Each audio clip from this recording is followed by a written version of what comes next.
In this video, I want to take a look at who is more selfish, Paige Bueckers or JuJu Watkins. When you initially look at the stats, it seems like a silly question, but then I think if you take a deep dive on it, there are many interesting layers that I want to take a look at. Before we start, if you like the content, then please consider subscribing to the channel and giving the video a like. All right, let's get into this. Now, I use the word selfish as that's the takeaway headline, and it draws passion one way or another. And when you look at these two players side by side, normally the argument would be how selfish JuJu is, as her usage rate is 44.1% versus Paige Bueckers that has a usage rate of 27.6%.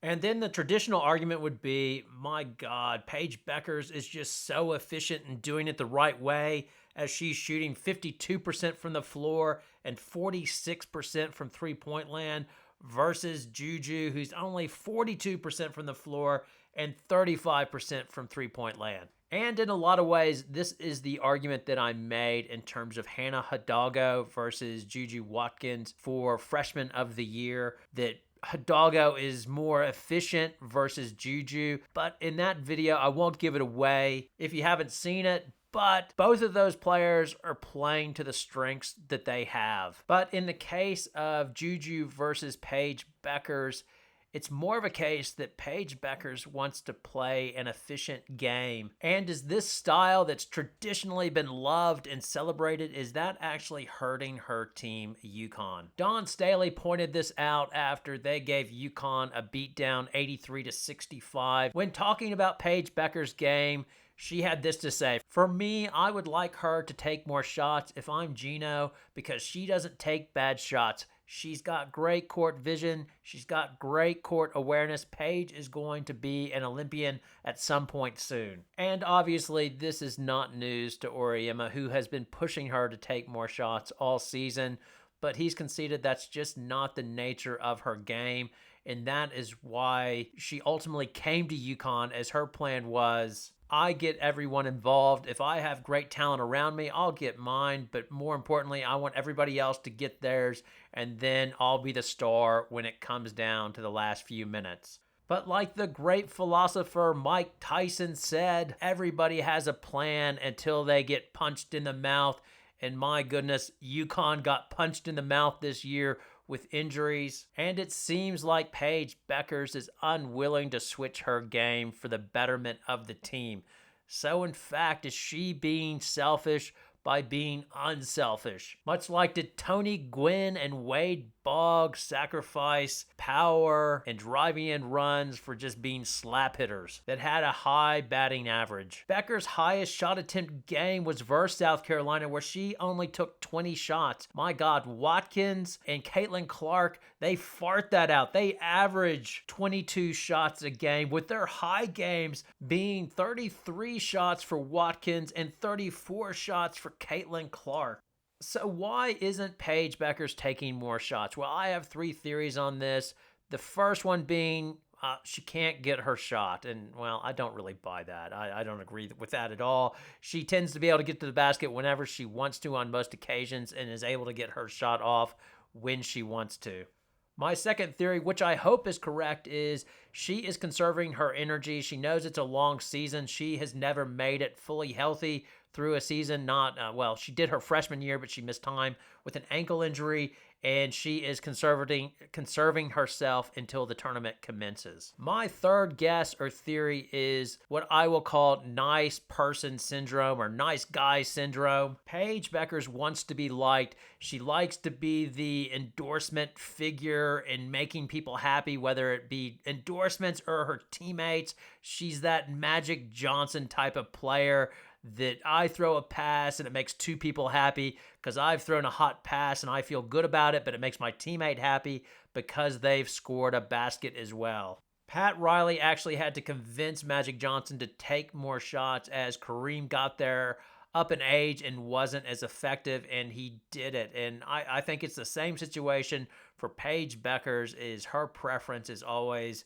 to be that facilitator and be the person that's loved by everybody, including her teammates. Where JuJu Watkins and Caitlyn Clark don't care about that. I mean, that's great if their teammates love them or not, but they are just killers who are going to go out there and get their points and do what they need to do. Damn be the consequences. This is much like Kobe and Jordan. So Kobe outlined his mentality saying, there's a pecking order. I eat first and Pal eats second.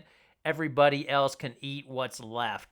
Jordan was the same way, but he had a better PR agent at the time, Nike, but it's been since revealed that Jordan was a killer to play with as well. But one thing that I'm pretty sure of is this will turn against JuJu and Caitlyn Clark as we build them up to bring them down. In Australia, it's called the tall poppy syndrome. Paul Hogan was an Australian legend, Steve Irwin as well. They get built up, but people feel like they need to be cut down. I mean, before Steve Irwin died, he was taking all sorts of heat because he brought his infant son into a cage with a crocodile. But much like Kobe, once you die, it's all wiped away and you turn in those things that you did that were deemed crossing the line, become stuff of legend, if you like. For Caitlyn Clark, I think the best thing that ever happened to her was Angel Reese mocking her after they lost the NCAA final, as she is actually a cold-blooded killer. Like, worse than what Angel Reese did to her was her cold-blooded wave off of Raven Johnson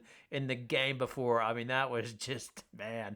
And she's had some petulant moments as well, but that's all wiped away because Angel Reese is the bad guy now. Everybody likes JuJu at the moment because she's fresh and new, but I'm telling you, it will change over the next few years. And I think that will be based on the style of game that she plays. As she plays a James Harden game, i.e. we're going to ISO, I'll keep the ball in my hands, and then I will either get a shot or you will foul me. Like, she's leading right now. She gets 7.9 foul shots per game, and that is the best way to irritate opponents. But in terms of winning with limited talent, it's great because obviously you get the free shots and she's a good shooter from the free throw line, and then you get to reset your defense, which is why Lindsay Gottlieb is running this, that JuJu is the best thing that she has, and they are just going to put it in her hands, and JuJu's either going to take a high percentage shot, around 40%, or get fouled, and we get to reset our defense. Now, here's the thing. As a fan of the game, there is no doubt I love the way Paige Bueckers plays, but if I'm a fan of a team, i.e. if I am UConn, would I rather Paige Bueckers play the beautiful game that she plays right now, or would I want her to be more selfish like JuJu and play that way? Does that give us a better chance in the long term? And as I mentioned in my last video on Mulkey, I am in it for me and my team winning because I am a bad guy, it seems like, admittedly. And hence, I was all for the James Harden Rockets taking on the Golden State Warriors in their beautiful game and beating them with the simple math equation of Daryl Morey efficiency, which the Rockets ultimately lost. But this one with UConn and Southern Cal, I would love to see this matchup of Paige Bueckers playing the beautiful game. Right now, as the seeding goes, they are matched up with each other, but USC will probably, if they keep on winning, they'll move into a 1 seed. But right now, they are set to meet in the regional on the previous bracket reveal. I'd love to see that happen, of ISO team ball Bueckers versus one-on-one JuJu, to see who would win. My question for you is, for UConn fan, what would you prefer? Would you prefer Paige Bueckers go to the JuJu style, the Caitlyn Clark style, and take those 22 shots per game and sometimes up to 34 shots a game? Or are you happy with the way she does it? And don't change anything, Paige, as we know you are the best pure basketball player out there. Anyway, over to you now. Your thoughts, comments, your poison. Thanks a lot for watching. See you next time. Good night.